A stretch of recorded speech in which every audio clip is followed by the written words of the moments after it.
ಈಗ ನಾವು ನಿಜವಾಗ್ಲೂ ಇಂಡಿಪೆಂಡೆಂಟ್ ಆಗಬೇಕಾದ್ರೆ, ಒಂದು ಇಂಡಿವಿಜುವಲ್ ಆಗಬೇಕಾದ್ರೆ ನಮ್ಮಲ್ಲಿ ಆ ಕ್ರಿಯೇಟಿವ್ ಎನರ್ಜಿ ಬರಲೇಬೇಕು. ನಾವು ಕ್ರಿಯೇಟಿವ್ ಥಿಂಕರ್ಸ್ ಆಗಬೇಕು. ಬರೀ ಥಿಂಕರ್ ಆದರೆ ಪ್ರಯೋಜನ ಇಲ್ಲ.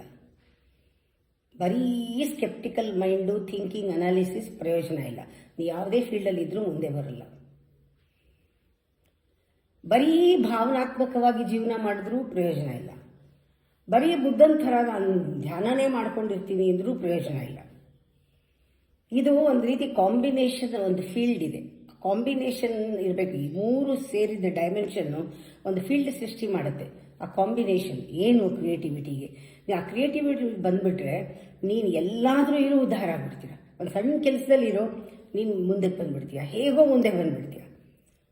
It's a 4th level of consciousness. ಅದು ತುಂಬ ಹೈಯರ್ ಲೆವೆಲ್. ಏನು ಮಾಡಬೇಕು ಅದಕ್ಕೆ? ಕ್ರಿಯೇಟಿವ್ ಆಗಿರಬೇಕು ಅಂತಂದರೆ, ಕ್ರಿಯೇಟಿವಿಟಿ ಬರಬೇಕಾದ್ರೆ ನಮ್ಮ ಬುದ್ಧಿನ ಶುದ್ಧ ಮಾಡ್ಕೋಬೇಕು. ಮನುಷ್ಯಲ್ವಾ ನಾವು? ಕಾನ್ಷಿಯಸ್ ಆಗಿರಬೇಕು. ಆ ಕಾನ್ಷಿಯಸ್ ಆಗಿದ್ದಾಗ automatically if there is no ego, you become very compassionate.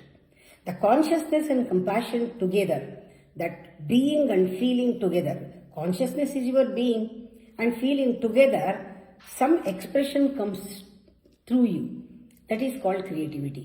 Creativity comes from the healthy mind, which is so emotional, compassional. A passion, compassion ಆಗೋಗುತ್ತೆ. ಅದರಿಂದ ಕಾನ್ಷಿಯಸ್ನೆಸ್, ಕಂಪ್ಯಾಷನ್ ಆ್ಯಂಡ್ ಕ್ರಿಯೇಟಿವಿಟಿ, ಈ 3 ಸಿ ಜ್ಞಾಪಕ ಇಟ್ಕೊಳ್ಳಿ. First ನಿಮ್ಗೆ ಬೇಕಾಗಿರೋದು you be and feel and do. ಇದು ಬಂದ್ಬಿಟ್ಟಾಗ ನೀವು ಸ್ಪೆಷಲ್ ಪರ್ಸನ್ ಆಗ್ತೀರ.